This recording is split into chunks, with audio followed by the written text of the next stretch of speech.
Assalamu alaikum wa rahmatullahi wa barakatuh. Alhamdulillah, we have a guest speaker today, Mufti Abdullah Nana from Mill Valley, California. Is visiting us, inshallah, and he will be giving the Jummah Khutbah, the talk, as well as the Khutbah and the Salah.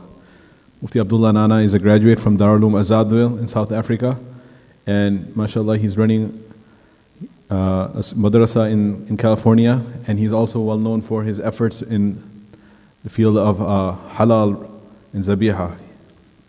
So he's visiting here for a course he's teaching this weekend in Darul Hikmah regarding Aqidah. So we are blessed with the opportunity to benefit from him in the Jummah, inshallah. Jazakallah khair.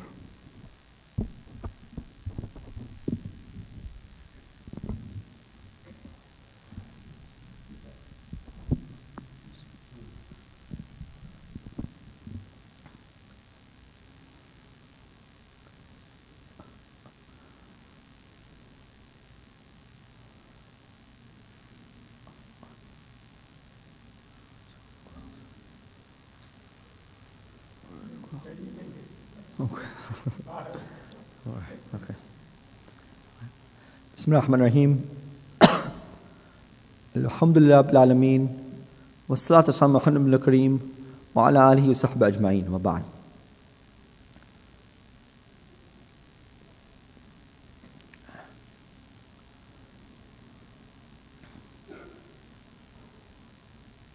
Allah subhanahu wa ta'ala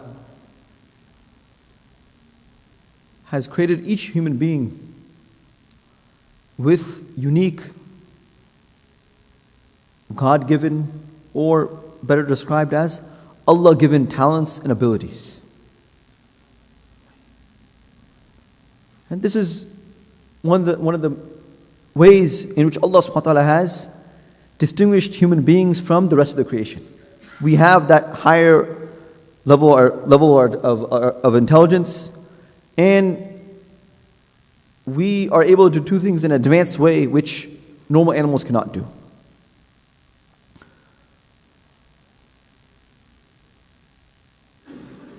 And each human being has a unique skill set or has a unique ability which Allah Ta'ala has given them. Right? If we look around within our friend circle, if we look around within our families, we'll see some people have astounding memories. Some people are extremely good at math. Others are born leaders. They are movers and shakers. They get things done. Other people are extremely athletic. They can go and they can dunk a ball on a 10-foot rim. Other people are born writers. Each person has been given different abilities. And each person has some special field or has some special talent which Allah Ta'ala has given them. And the real test for all of us is, what do we do with these abilities and talents? And how do we put them to good use? How do we optimize these talents? How do we unlock that potential? And how do we put it to good use? I vividly remember a few years ago that a great gathering of Islam was taking place. 3,000, 4,000 Muslims all over the world were gathering in one place. They were discussing different issues. During the break, we happened to go to a supermarket. And in front of that supermarket, there was a Muslim brother who was protesting the fact that rats were found inside of the supermarket. So my point, yes, there should be some health codes, there should be some level of hygiene in a restaurant, in a supermarket, but you as a Muslim, right, your whole time, your energy is spent protesting in front of a store, right? You're meant for greater causes, and you have a higher objective for coming into this world. So again, the point is how to put these God-given talents, Allah-given talents, to optimal use. Yes, there's different ways we can use them, but how can we put them to optimal use? And more specifically, as we understand, how we can put these God-given talents to serving the Deen of Allah subhanahu wa ta'ala, to benefiting mankind, and in giving back to the community. This is where we will get the maximum benefit. This is where we'll get the maximum reward for the hereafter. And Rasulullah sallallahu alaihi wasallam in a hadith alluded towards this alluded towards this hidden potential found in human beings. الناس معادن كمعادن الذهب والفضة خيارهم في الجاهلية خيارهم في الإسلام إذا فقهوا أو كما قال عليه الصلاة والسلام. That each one of us is like a mine. Some mines have gold inside of them, some mines have silver, some mines have oil, some mines have different precious metals. So how can we extract those minerals? How can we extract that potential? And how can we put it to good use? Rasulullah explains that the best people before Islam are the best people who accept Islam as well. The best people before Islam turn out to be the best of Muslims. You get in what you put in. Whatever good qualities a person has before accepting Islam, those will remain with them, and those will grow as he accepts Islam.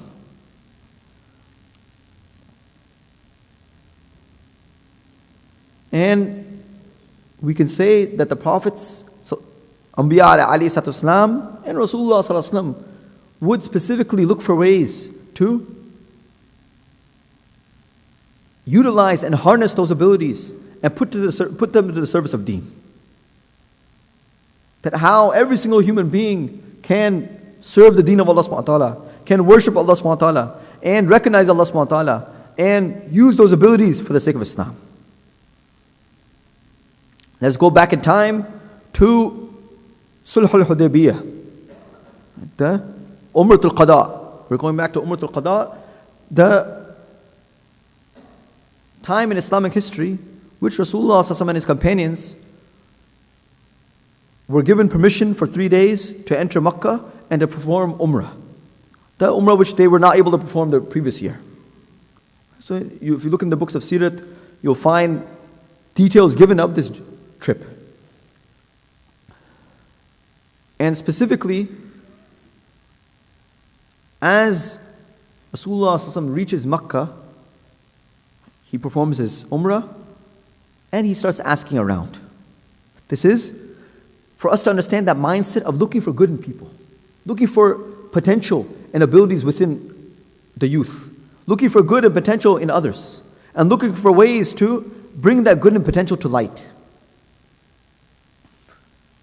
So at that point in time, let us also understand, before Rasulullah asked the question, let us find out about the individual regarding which he asked this question. So he said, when he got to Makkah, he asked, where is Khalid bin Walid? Respected friends, the brother of Khalid bin Walid at that point was one of the first people who accepted Islam, and he was a close follower of Rasulullah, Walid. And who was Khalid ibn Walid? Khalid ibn Walid at that point was one of the greatest enemies of Islam, who had caused great pain to Rasulullah by, as we know in the battle of Uhud, he single-handedly was responsible for over 80 Sahaba becoming shaheed. And many battles, the battle of Badr, the battle of Uhud, this was an individual who had spent great energy fighting against Islam and trying to wipe Islam off from the face of the earth. But even then, Rasulullah was worried about him becoming guided, was worrying about his hereafter. And Rasulullah, when he came to Makkah, he asked, where's Khalid? They told him, Khalid's gone, he's far away from here. And the fact of the matter was, at that point in time, Khalid bin Walid he didn't want to see the Muslims. He went away from Makkah purposely so that he doesn't have to see the Muslims coming in. At the same time, respected friends, it's also important we understand that Khalid bin Walid is recognized universally as one of the greatest generals in the history of Islam, in the world. Not only Islam, the greatest generals in the history of the world. Even non-Muslims widely recognize him. You'll find certain video games in which he is featured because of his achievements in history. They say about him, in history, he never lost a battle before Islam or after Islam. Never lost a battle. We're not talking about a video game here. We're not talking about some reality or some fake reality or some fantasy. We're talking about real life. Before Islam and after Islam, Khalid bin Walid never lost a battle. There may be tactical draws, but he never lost a battle. And let's see, looking at the public, let's see when Khalid bin Walid defeated the two greatest superpowers in the world at that time, the Persian Empire and the Roman Empire. Can anyone give us a guess approximately what his age was at that time? Around the time when Khalid bin Walid took on the two greatest superpowers of the world, what was his age? Around 49 years old. Just a young 49 years old. So respected friends, if we stop and pause at Umrat al-Qada, Khalid bin Walid is one of the greatest enemies of Islam. It seems there's no hope for him accepting Islam. He's already taken up arms and fought against Rasulullah ﷺ in battles. So at that point, Rasulullah ﷺ sends a brief letter to Khalid bin Walid. The contents of the letter have been recorded for us in Hayat al-Sahaba and other books of hadith. So how did Rasulullah ﷺ address Khalid bin Walid? Looking for the good in people, looking to use them for good. Ya Khalid, أمثلك يجهل الإسلام وعقلك عقلك لو جعلت نكاية للمسلمين لكان خيرا لك ولقدمناك على غيرك. These are the three brief sentences which Rasulullah ﷺ sent to Khalid bin Walid. Oh Khalid, how is someone so intelligent like you still oblivious and ignorant of Islam? Oh Khalid, use your intelligence. How can someone like you not see the beauty of Islam in front of you? Oh Khalid, you're very intelligent. I expected more from you. In other words, I expected more from you. You're a very intelligent person. Use that intelligence which Allah has given you. Thereafter, Rasulullah ﷺ says, Oh Khalid, if you were to put your talents and your ferocity, nikayatak, if you were to put your ferocity and military prowess and your ability for the service of Islam, this would be better for you. Think of, reconsider your stance towards Islam, reconsider where you are at. And Rasulullah ﷺ also says, Oh Khalid, if you were to put your service, if you were to put your ability to the service of Islam, then we would recognize that as well. We would put you ahead of others. We would recognize your status, أَنزِلُ النَّاسَ مَنَازِلَهُمْ, and we would give you the status which you deserve. So in a nutshell, this was the meaning of the message of the letter which Rasulullah ﷺ sent Khalid bin Walid. So respected friends, there's a lot of letters, there's a lot of lessons which we can learn from this letter. How to approach our fellow Muslim brothers, how to approach the youth, how to approach other human beings, looking for the good in everyone. Every human being has some good in them. Every human being has some unique talents and abilities which Allah Ta'ala has given them.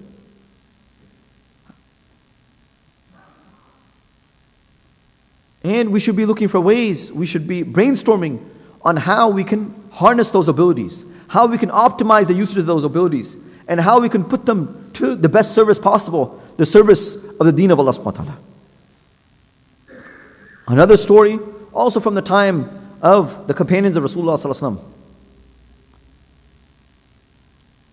This incident is recorded in Kitab al-Tawabin of Ibn Qudama Maqdisi. A very unique story, and also there's a great lesson in the story as well. So, in those days, we are referring to Kufa in modern day Iraq, not too far away from Baghdad. Kufa at that time of the Sahaba radhiyallahu anhum, many companions of Rasulullah sallallahu alaihi wasallam settled down in Kufa and lived in Kufa. But specifically, Umar bin Khattab radhiyallahu anhu says that, O people of Kufa, I have given preference to you over myself by sending Abdullah bin Mas'ud to you as a teacher. It's mentioned, Abdullah bin Mas'ud, after coming to Kufa, after a short period of time, he had over 4,000 students and students of students. This is the effort he made on the people of Kufa in teaching them about Islam and educating them. He had over 4,000 students and students of students. So one day, Abdullah bin Mas'ud is walking down the street of Kufa. It just so happened, the equivalent of what we would call a Muslim rock group. The lead singer, his name is Zadan, and him and his band, they're busy busting beats, for lack of a better term. So they're sitting there, they're playing their music, and this Zadan, he is singing. So as they're busy with their musical instruments, Abdullah bin Masud passes by. So respected friends, it's looking at the positive, right? Rasulullah ﷺ and the companions, looking for good in people, husn al-dhan, looking for good in people, looking for ways to encourage people. Bashiru wa la tunaffiru, wa yassiru wa la tu'assiru.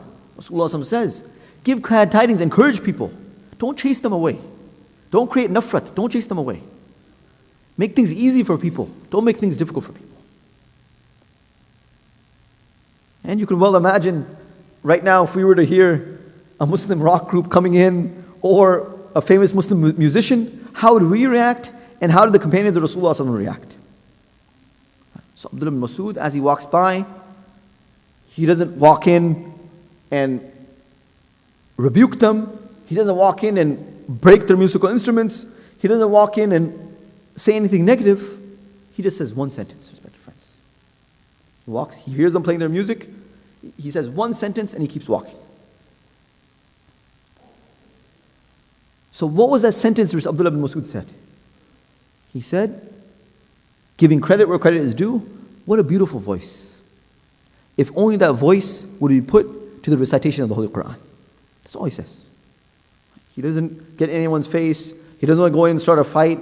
He doesn't go in and try to convince them. He makes a positive statement. What a beautiful voice, if only that voice could be put to the recitation of the Quran. So, as he walks by, Zadan and his friends, they recognize that this great companion of Rasulullah ﷺ, he is just walked by. Respected friends, they say Abdullah bin Masud was so close to Rasulullah ﷺ, people thought he was part of Rasulullah ﷺ's family. They thought he was part of Rasulullah ﷺ's family. And he was given permission to visit Rasulullah ﷺ whenever he wanted. Open permission. That's how close Rasulullah ﷺ was to him.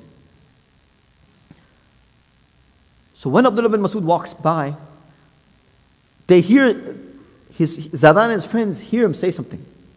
So Zadan asks his friends, what did Abdullah bin Masud say about me? What did he say about us? So his friends relay the message. Abdullah bin Masud said about you, radiyallahu anhu, that what a beautiful voice. If only that voice could be put to the recitation of the Quran. Saying this, Zadan leaves his friends and comes to Abdullah bin Masud. And he puts himself in front of Abdullah bin Masud and says, "Oh Abdullah bin Masud, can Allah love someone like me?" And Abdullah bin Masud grabs him, hugs him, and tells him, Allah subhanahu wa ta'ala loves someone like you. So this same Zadan, respected friends, the same Zadan, coming from his background in music, he leaves everything and he becomes a student of Abdullah bin Masud. And today, respected friends, if you look at the books of biographies of the people of Iraq, you will find the name Zadan there listed as a scholar of hadith. You'll see his name listed as a scholar of hadith, that he went and studied Islam, and he did end up serving Islam, just as Abdullah bin Masud predicted. He ended up serving Islam, and he ended up becoming a scholar of Islam.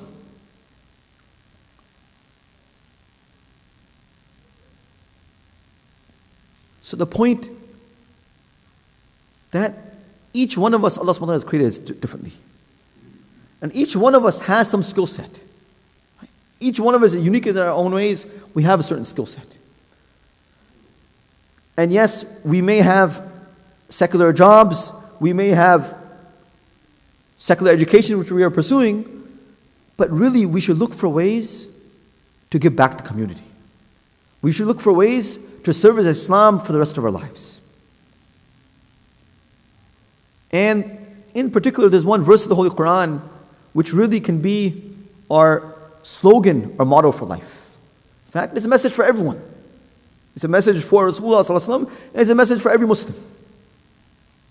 And it summarizes this discussion, it summarizes everything in a very beautiful way. قُلْ إِنَّ صَلَاتِي وَنُسُكِي وَمَحْيَايَ وَمَمَاتِي لِلَّهِ رَبِّ الْعَالَمِينَ. Allah subhanahu wa ta'ala tells Rasulullah sallallahu alaihi wasallam, say that, "O Allah, everything I have is for you. My bodily worship, my sacrifice, my living and dying, all is for Allah subhanahu wa ta'ala." And we say, "Inna lillahi wa inna ilayhi raji'un." We belong to Allah, and to Allah will we return. That's why we hear our health, our wealth, our bodies are not ours. Allah subhanahu wa ta'ala has given them to us. And Allah subhanahu wa ta'ala will see how we use our health, our wealth, and our bodies. Did we use them to serve the deen of Allah subhanahu wa ta'ala? Did we use them to worship Allah subhanahu wa ta'ala? Or did we use them for other things? And here in general, right, there's different levels.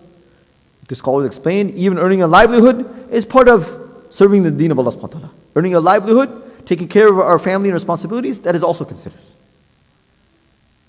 But the travesty and the tragedy would be that these talents go to waste.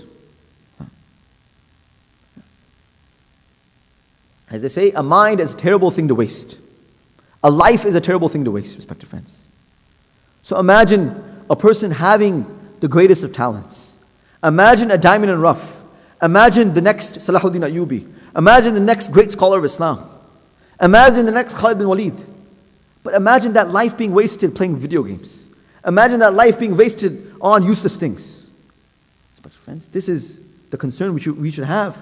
How every single human being can live to their potential. How every single human being can worship Allah subhanahu wa ta'ala. How every single human being can give back the community and serve mankind as a whole.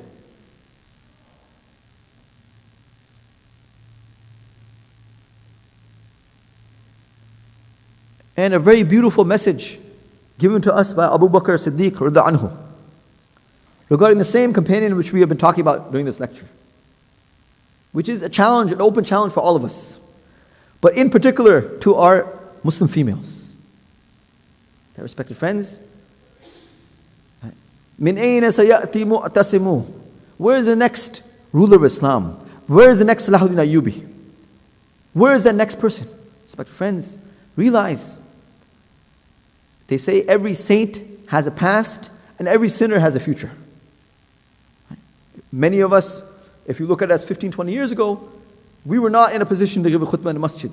Many of us, if you look at us 15, 20 years ago, we were not even very religious. We had what we call J days, Jahiliyyah days. As the person says, straight out of Jahiliyyah, straight out of the days of ignorance. People have a past. Every sinner, every saint has a past. So the point is, perhaps that next great leader of Islam, perhaps that next great scholar of Islam, perhaps the next great general of Islam, maybe right now he's sitting in school. Maybe right now he's sitting in a club. Maybe she is sitting right now in some other place. How do we harness that talent? How do we bring that person back? And how do we make an effort on them? So I'll end on this quote of Abu Bakr Siddiq radhiyallahu anhu, in which he gave a general challenge to all of us, and to females in particular, to our Muslim mothers in particular.